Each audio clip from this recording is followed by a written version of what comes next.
Hello students, स्वागत आहे तुमचं सुबोध जाधव इंग्लिश सोल्युशन या यूट्यूब चॅनलवर. मी सुबोध जाधव तुमच्या सर्वांचं स्वागत करतो. आज आपण बघणार आहोत इयत्ता 12वीची 6वी पोएम 2.6 मनी. मनी म्हणजे पैसा. अतिशय छान अशी पोएम आहे आणि छान असा मॅसेज आपल्याला या पोएममधून मिळतो. या पोएमचं लिखाण हे विल्यम एच डेव्हिस यांनी केलेलं आहे. William H Davis. थोडीशी आता त्यांची बायोग्राफी आपण काय करूया, समजून घेऊया. काय दिलेलं आहे बघा. विल्यम एच डेव्हिस जो आहे त्याचा जन्म 1871 साली झाला, तर मृत्यू 1940 साली झाला. William H Davis was a Welsh poet and writer. ते एक वेल्श पोएट. वेल्स म्हणजे काय, वेल्स जो आहे तो एक युनायटेड किंगडमचाच भाग आहे. तिथले ते पोएट आणि रायटर होते. He spent a significant part of his life as a tramp or hobo in the United Kingdom and the United States. आणि त्यांच्या आयुष्याचा बराचसा भाग जो आहे, significant part of his life, महत्वपूर्ण भाग आहे त्यांच्या आयुष्याचा, त्यांनी कुठं खर्च केला, ॲज अ ट्रॅम्प. ट्रॅम्प म्हणजे काय, भटकणारे भटके लोक. A person who travel from place to place. असे लोक की जे एका जागेवरून दुसऱ्या जागेवर जातात, भटकतात. म्हणजे त्यांनी त्यांचं आयुष्य हे कशामध्ये, भटकण्यात खर्च केलेलं आहे, most of the part. And or होबो. होबो म्हणजे सेम, होमलेस पर्सन, ज्याला घर नाही असा. आणि असं खर्च त्यांनी आयुष्य केलं कुठं, युनायटेड किंगडम मध्ये, तसंच युनायटेड स्टेटमध्ये. He became a peddler and street singer in England. ते पेडलर झाले म्हणजे काय, विक्रेता. डोर टू डोर काय करतात, जे वस्तू सेल करतात, छोट्या छोट्या गोष्टी त्यांनी सेल केल्या. त्यानंतर त्यांनी स्ट्रीट सिंगर म्हणून सुद्धा काम केलं, म्हणजे रोडवर गीतकार, रोडवर गाणे गाण्याचं काम त्यांनी केलं इंग्लंडमध्ये. After several years of a wandering life. काही बऱ्याचशा वर्षानंतर, हे फिरल्यानंतर, हे आयुष्य त्यांनी जगल्यानंतर, he published his first volume the souls destroyer and other poem. त्यांनी एक काय केला तर संग्रह, कविता संग्रह त्यांनी प्रकाशित केला. एक व्हॉल्यूम त्यांनी प्रकाशित केलं, त्याचं नाव होतं the souls destroyer and other poems. हे पुस्तक त्यांनी प्रकाशित केलं. The poem tells us. आता जी पोएम आपण अभ्यासणार आहोत आहे की नाही, ती पोएम आपल्याला काय सांगते बघा, आपल्याला काय शिकायला मिळतं त्या पोएम मधून, त्याचा एक छोटीशी माहिती दिलेली आहे. The poem tells us about the rich man who wants to be a poor man to find the real happiness. या पोएममधून आपल्याला असं दिसतं की सांगितलेलं आहे की रिच मॅन जो आहे, who wants to be a poor man, त्याला गरीब व्हावं असं वाटतंय. कशासाठी, to find the real happiness. जो खरा आयुष्याचा जो खरा आनंद आहे तो घेण्यासाठी रिच व्यक्तीला पुअर व्हावं असं वाटतं. It is when we do not have money or have lost our money we realise how important money is. आता हे सत्य आहे की we do not have money, जर आपल्याकडे पैसे नाही आहेत किंवा मग आपण पैसे गमावलेत, लॉस केले, तर आपल्याला रिअलाइज होतं की पैसे किती महत्त्वाचे आहेत. जर आपल्याकडे पैसे नसतील तर आपल्याला असं रिअलाइज होतं की पैसे किती महत्त्वाचे आहेत. ॲट द एंड, आणि शेवटी, the poet says that. Poet म्हणतोय, काय म्हणतोय, नाव ही डझंट हॅव मनी. आता त्याच्याकडे पैसे नाहीत. He has 2 friends though they may be few. आता जरी त्याच्याकडे पैसे नाहीत पण त्याच्याकडे खरे फ्रेंड आहेत, 2 फ्रेंड्स आहेत, जरीही ते कमी असतील तरीही. म्हणजेच अतिशय छान अशा प्रकारचा मेसेज कवीने या पोएममध्ये दिलेला आहे की पैसा असतील तर सगळे दोस्त असतील, आणि पैसे नसतील तर तुमच्याकडे कोणी राहणार नाही. आणि जे राहतील ते तुमचे कसे असतील तर खरे मित्र असतील, किंवा खरे तुमचे ते शुभचिंतक आपल्याला सांगता येतील ते असतील. शेवटी जे राहतील, ज्यावेळेस तुमचा पैसा नाही आणि तुमच्याकडे जे लोक राहतील ते तुमचे खरे शुभचिंतक किंवा खरे तुमचे मित्र आहेत. ते कमीही असू शकतात. चला तर मग आता पोएमला सुरू करूया. चला तर मित्रांनो, अभ्यासूया पोएम मनी. तर पोएम सुरू करण्या अगोदर काय बेसिक माहिती सांगतोय. एकंदरीत 20 लाईनची ही पोएम आहे. त्याचबरोबर 5 स्टांजास त्यामध्ये आहेत आणि प्रत्येक स्टांजा हा 4 लाईनचा आहे. आणि या पोएमची जी रायमिंग स्कीम आहे ती बघा कशा प्रकारची आहे, ती तुम्हाला दिसेल. ए बी सी बी अशा प्रकारची रायमिंग स्कीम आहे. ए म्हणजे ओ, पुअर बी, आणि फ्रेंड सी, डोअर बी. म्हणजे पुअर आणि डोअर हे राईम होत आहेत, त्यामुळे आपण त्याला बी बी म्हणतो. आणि ओ चा रायमिंग हा फ्रेंड बरोबर होत नाही. त्यामुळे ए आणि सी आपण त्या स्पेशल कॅरेक्टर वापरलेलं आहे. म्हणजे या पोएमची रायमिंग स्कीम जी आहे पूर्ण पोएमची ती आहे ए बी सी बी.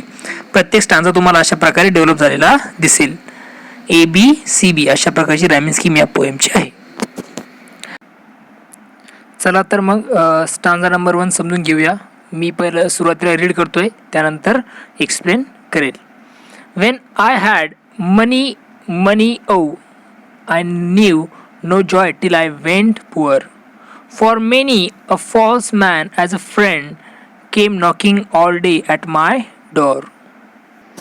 या स्टांजामध्ये कवी असं म्हणतोय की जेव्हा तो श्रीमंत होता, वेन आय हॅड मनी, ज्यावेळेस त्याच्याकडे खूप पैसा होता, I knew no joy till I went poor, त्यावेळेस मला माहिती होतं की गरीब झाल्यानंतर काय राहील तो आनंद मला घेता येणार नाही.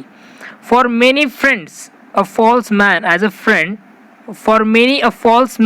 a friend came knocking all day at my door. आणि ज्यावेळेस कवी श्रीमंत होता त्यावेळेस बरेचसे मित्र त्याला काय करायचे, त्याच्या घरी भेटायला यायचे. ते त्याचे खरे मित्र नव्हते, they were the false friend. ते फक्त कामापुरते त्याचे मित्र होते. कारण लेखक हा पोएट हा कसा होता, श्रीमंत होता, त्यामुळेच हे सगळे मित्र त्याला घरी भेटायला यायचे. खूप असे मित्र फॉल्स फ्रेंड त्याला भेटायला घरी यायचे. बघा पुढचा स्टांजामध्ये काय सांगितलेलं आहे.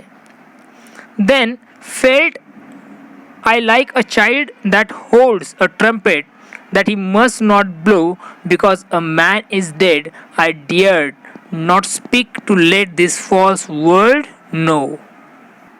बघा इथे कवी काय सांगतोय की then felt I like a child that holds a trumpet that he must not blow. म्हणजे आता कवीचं असं म्हणणं आहे की तो पहिल्यांदा म्हणजे सुरुवातीला जास्त तो श्रीमंत होता त्यावेळेस त्याची परिस्थिती कशी होती, तो कसा होता, एका लहान मुलासारखा होता ज्याच्या हातात ट्रम्पेट आहे, ज्याच्या हातात तुतारी आहे, परंतु तो काय करू शकत नाही, वाजवू शकत नाही, कारण त्या प्रकारचं स्वातंत्र्य त्या कवीला नाही असं कवी म्हणत आहे. Because a man is dead I dared not speak to let this false world know. या 2 लाईनमध्ये, आता ह्या ज्या 2 लाईन आहेत शेवटच्या, यामध्ये जो डेड हा शब्द वापरलेला आहे हा रेफरन्स करतोय फ्रीडमला, म्हणजे फ्रीडम सांगण्याचं काम करतोय. म्हणजे सुरुवातीला जरी सांगितलं की ज्यावेळेस त्याच्याकडे खूप पैसे होते लेखकाला सुरुवातीला, त्यावेळेस त्याला स्वातंत्र्य नव्हतं कशाचं, त्याच्या मनाने वागण्याचं. परंतु आता त्याचं असं म्हणणं आहे की जर जे मुलं गरीब असतात ते काय करू शकतात, तर चांगल्या प्रकारे एन्जॉय करू शकतात. आणि त्याचबरोबर कवी असं म्हणतोय की not speak to let this false world know. आणि त्याचबरोबर कवी हे सुद्धा म्हणतोय की हे जग कसं आहे, तर हे खूप खोटारडं जग आहे, खूप वाईट अशा प्रकारचं जग आहे, जे फक्त ज्याच्याकडे पैसे आहे त्याचीच काय करतं, किंमत करतं.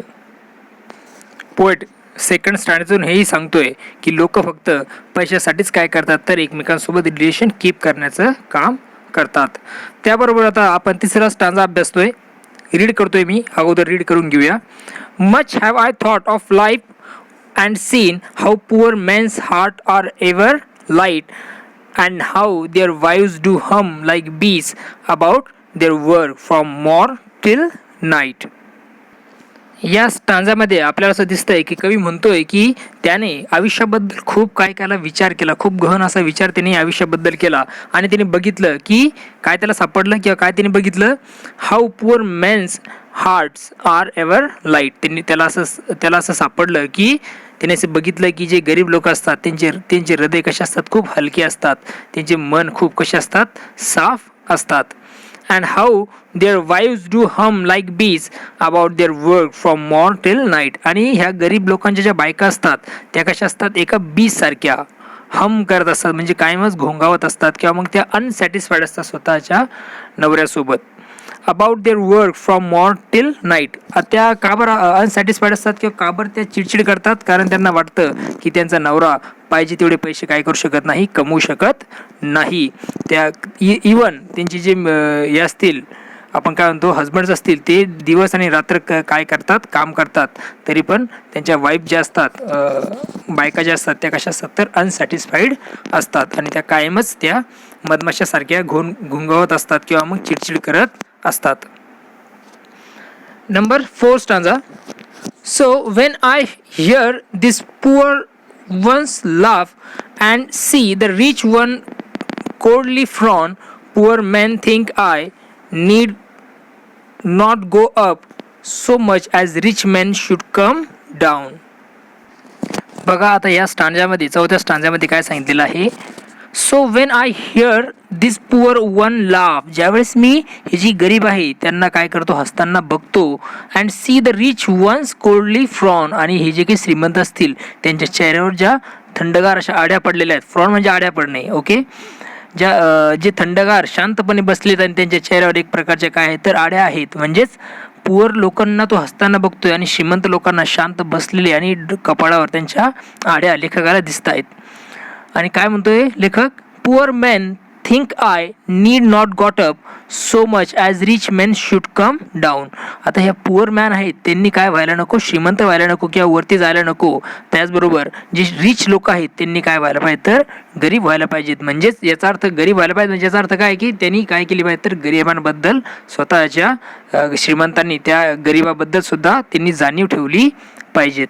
कारण कधी वेळ प्रसंग बदलेल हे सांगता येत नाही. अशा प्रकारे हा चौथा स्टांजा इथे संपतो. पाचवा स्टांजात काय सांगितलेलं आहे बघा. Wien I had money oh my many friends proved all untrue, but now I have no money. Oh, my friends are real, though very few. इथे आता कवी काय सांगतोय बघा. Wien I had money oh my many friends proved all untrue. जेव्हा माझ्याकडे, म्हणजे कवी म्हणतो जेव्हा कवीकडे खूप पैसे होते त्यावेळेस हे जे सगळे मित्र होते ते त्याच्याकडे यायचे. आणि ते आता ते सगळे कसे, जर त्यांनी स्वतःला एक प्रूव्ह केलं, स्वतःला त्यांनी सिद्ध केलं की ते खरे त्याचे मित्र नव्हते. कारण but now I have no money. परंतु आता सध्याच्या कंडिशनमध्ये जे काही कवी आहे तो आता गरीब झालेला आहे, त्याच्याकडे काय नाही आहेत तर पैसे नाही आहेत. Oh my friends are real though very few. परंतु ह्या कंडिशनमध्ये माझ्याकडे पैसे नसताना सुद्धा जे मित्र माझ्यासोबत टिकून आहेत तेच माझे काय आहेत तर खरे मित्र आहेत. दो व्हेरी फ्यू, जरीही ते कमी असले तरीही. म्हणजे ज्यावेळेस तो श्रीमंत होता परंतु ते जे श्रीमंतीमुळे ते लोक त्याचे मित्र झालेले होते. जसाही तो गरीब झाला सगळे ते त्याला सोडून गेले. म्हणजे त्यांनी स्वतःला काय केलं, अनट्रू प्रूव्ह केलं. म्हणजे ते त्याचे खरे मित्र नाहीत असं त्यांनी सिद्ध केलं. परंतु ज्यावेळेस आताच्या कंडिशनमध्ये लेखकाकडे पैसे नाहीत त्यावेळेसही त्याच्यासोबत जे मित्र राहिलेत तेच त्याचे काय तर खरे मित्र आहे असं तो कवी म्हणतो आहे. जरीही ते काय असतील खूप कमी असतील तरीही. अशा प्रकारे इथे ही पोएम विलियम ए डेव्हिस यांची इथे संपुष्टात येते. खूप छान प्रकारचा मेसेज कवीने आपल्याला इथे दिलेला आहे. आय होप तुम्हाला ही समजलेली आहे.